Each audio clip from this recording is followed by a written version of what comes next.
युवी,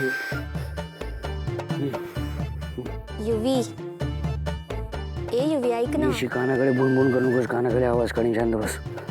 युवी एकदा ऐकून घे ना. निशी, युवी, तू पोटात होतीस तेव्हा तुझी आई काय हॉरर पिक्चर बघायची काय का? माहित नाही. मग काय स्टाईल काढली आहे ही मध्यरात्री लोकांना उठवून घाबरवण्याची?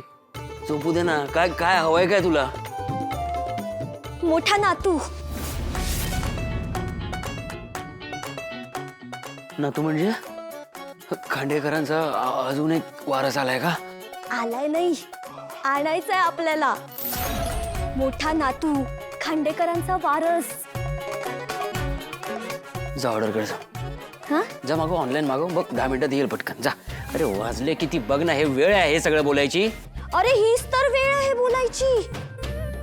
नाहीतर तारिणी ह्या रेस मध्ये पण पहिली येईल आणि तिच्या मुलाला सगळं काही मिळेल. ए गप गप गप. असं काही होणार नाही, शांत बस. तुला कसं माहित? कारण मी पण वारसच आहे ना या घरचा. इथे जन्माला आलो, काय मिळालंय मला? बी पॉझिटिव्ह. जस्ट थिंक, पहिला मुलगा जर आपल्याला झाला तर सगळं त्याला मिळेल, म्हणजेच आपल्याला मिळेल ना. विचार करूनच बरं वाटायला लागले का? फक्त हे सगळं मी डोळे बंद करून करू का? हा, हात काढ, पाय काढ, निघ तिकडे. त्रास नको देऊस प्लीज निशी, प्लीज झोपू दे. विचार, बघा एकदा विचार करून बघ ना युवी. युवी, मोठा नातू. ऐक ना युवी.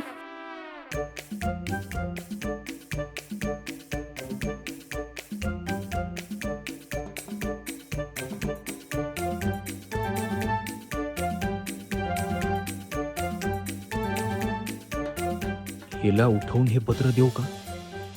नाही, नको. उद्या सकाळी तिला हे स्वप्न वाटलं तर रिस्क नाही घेऊ शकत.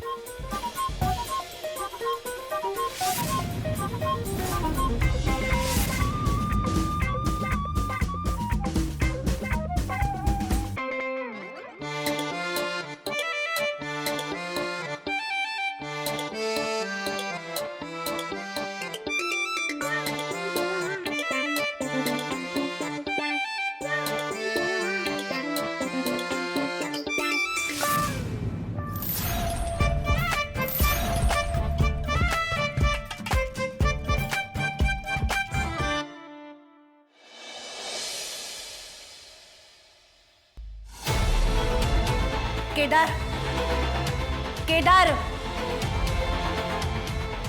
बोल ना. हे काय? हे पत्र तू लिहिलंयस? हो म्हणजे कशासाठी आलोय आपण इकडे? मिशनसाठी आलोय ना? मग तू माझ्याबद्दल असा काहीतरी विचार करूच कसा शकतोस? मी तुला या आधीही सांगितलं होतं की माझ्या डोक्यात तुझ्याबद्दल असं काही नाहीये. मी तुझ्याकडे त्या नजरेने बघत नाही, तरी तू असं काहीतरी कसं वागू शकतोस? मी ना तुझ्याकडे एक चांगला मित्र म्हणून बघत होते, खूप जवळचा मित्र म्हणून बघत होते, पण नाही, तू सुद्धा इतर मुलांसारखाच निघालास. हे बघ केदार, तुझ्यात आणि माझ्यात आता काहीही संबंध उरलेला नाही, मैत्रीचा सुद्धा नाही.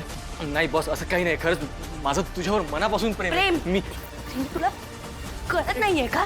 हा, नाही बॉस, नाही बॉस, नाही बॉस.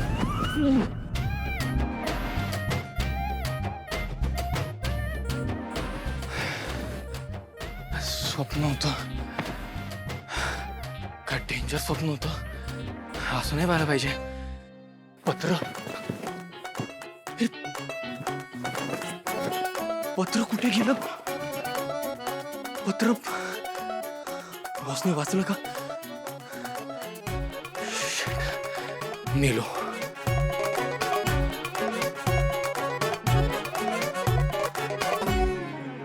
सौभाग्याची मंगल घटिका आली आली ग, हळदीला आली बाहुली माझी मोठी झाली ग, सासणाची स्वारी थांबली ग दारी. सात सरक ना.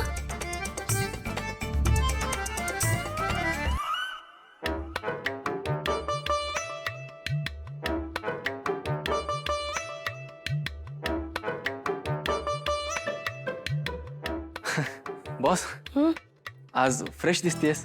तुला नाही माहिती का? ती कात्री दे. वाचलंय. काय वाचले? मला कसं कळणार ना. काय मी खुश काय ते? अरे काल झोप छान झाली ना. इरा मस्त शेजारी झोपली होती म्हणून जरा रिलॅक्स वाटतंय, फ्रेश वाटतंय. बॉस ते पत्र. कुठलं पत्र? ते वर्तमानपत्र. ते वरती असेल ना त्यांच्या ऑफिस मध्ये. तुला हवंय का? काही येणार आहे का त्याच्यात महत्वाचं? नाही ते वाचायला चांगलं असतं ना. वाचायला हवं. वाचायला तर हवं. म्हणजे नाही वाचलं. नाही नाही वाचलंय मी. मगाशीच वाचलं. कालच्या त्या गुन्हेगाराबद्दल भरपूर पत्रकारांनी त्याची खबर घेतलीये. काय रे हा? चोप दिला का? हा? ती म्हणाली ना चांगला समाचार घेतला. माझा नाही हो, त्या गुन्हेगारांचा. मला सांगा मूड कसा आहे सकाळपासून? छान आहे की. मस्त गाणं गुणगुणतीये. तुम्हाला वाचताना दिसली?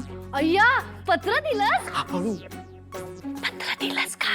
हा म्हणजे मी ठेवलं होतं पण वाचलंय का नाही ते कळत नाहीये. एवढंच ना मी विचारते. नाही काकू. नको नको नको तुम्ही नका विचारू. मी विचारतो नंतर. तुम्ही जर विचारलं तर एकाचे 4 होतील. आ? Joke joke. 1 2 का 4 4 2 का 1. तुम्ही जर विचारलं तर हरप्रीत आणि ती मिरेशच्या बाहेर पडेल. अरे हिला विचारलं तर हा चिडेल आणि ह्याला विचारलं तर हा हरप्रीतवर चिडेल. हरप्रीत कोण आहे? कोण आहे कसा दिसतो काय माहिती नाही पण केडी सरांसाठी ना खूप मोठा रेड फ्लॅग असं वाटतंय. ही रेड चेअर कुठे ठेवायची सांगा बरं मित्रांनो. ती रेड चेअर नाहीये, ती काळीच आहे. त्या रेड लाईट मुळे ती लाल वाटते.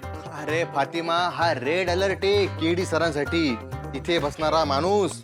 तिकडे जागा करताय ठीक आहे पण बॉसच्या मनात जागा करायला नको नाहीतर केडी सरांचा नंबर कधीच लागणार नाही. 100 साल जिएंगे केडी सर. का? उनका ही फोन है. हा पण 100 वर्ष ना ते सिंगलच राहतील. ए पुन्हा hello Jain sir. Hello Fatima. त्या हरप्रीत बद्दल काही कळलं का? फातिमा नाही इथे आम्ही सगळेच आहेत. इनसिक्युरिटी होते वाटतं केडी सर. आणि ऐका ना त्या लस्सीवाल्याबद्दल विचारण्यापेक्षा आहे ना त्या बॉसला जाऊन विचारा ना डायरेक्ट. हा विचारलं का नाही? नाही ना हिम्मतच होत नाहीये. ठीक आहे मग बॉसचा हात त्या हरप्रीतच्या हातात बघण्यासाठीची हिंमत गोळा करायला सुरुवात करा. ए गपरे काय पण बोलशील का?